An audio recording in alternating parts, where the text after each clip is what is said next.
La grêle. Et parfois en hiver, la neige. Une chorégraphie pour retenir les différentes étapes de l'eau.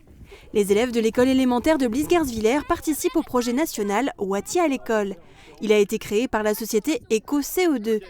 Elle propose aux collectivités locales un programme pédagogique divisé en 3 ateliers organisés durant l'année scolaire. Par le biais de cette sensibilisation-là, ce qu'on cherche à faire finalement, c'est déjà leur permettre de devenir des éco-citoyens dans leur vie future et également pouvoir éventuellement toucher les familles aussi derrière. Ce jour-là, les élèves assistent à la 2e séance. Elle est dédiée à l'eau et la biodiversité.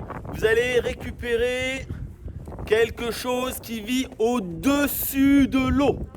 La grenouille, elle peut vivre en dehors de l'eau, elle vit même tout l'hiver, souvent elle ne passe pas dans l'eau, donc ça compte. Cela fait 3 ans que la communauté d'agglomération Sarreguemines-Confluence propose ce programme aux écoles du territoire. Cette année, la Casque enregistre un taux de participation record avec 60 classes. Plus de 1200 enfants, c'est vrai que c'est énorme comme gestion, mais c'est un signe que effectivement ce programme intéresse les enseignants.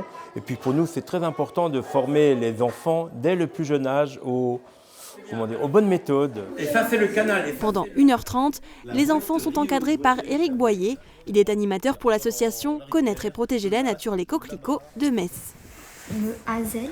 Une hazelle, oui. Elle habite dans une mare. Pour la mise en place de ce programme, la Casque a un partenariat avec l'inspection de l'éducation nationale. Fabrice Niederlander fait le relais avec l'ensemble des écoles. L'éducation au développement durable fait partie des programmes, mais n'est pas une discipline en tant que telle dans les programmes. Donc ce genre de projet-là va permettre donc aux enseignants d'aborder toutes ces questions-là avec les élèves, mais de manière, je dirais, transdisciplinaire. Il n'y a pas que le côté scientifique de la chose. À travers ce projet-là, ils vont également travailler la langue française, en l'occurrence la langue orale, on l'entend.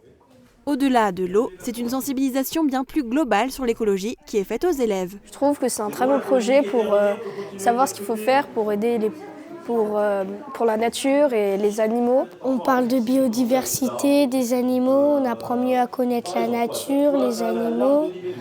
On apprend aussi à trier les objets, à ce qu'il faut jeter et pas.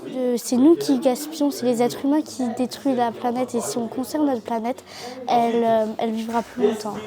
En parallèle, un concours d'expression artistique est proposé aux classes. La thématique de cette année est « Mon école s'engage pour la planète ».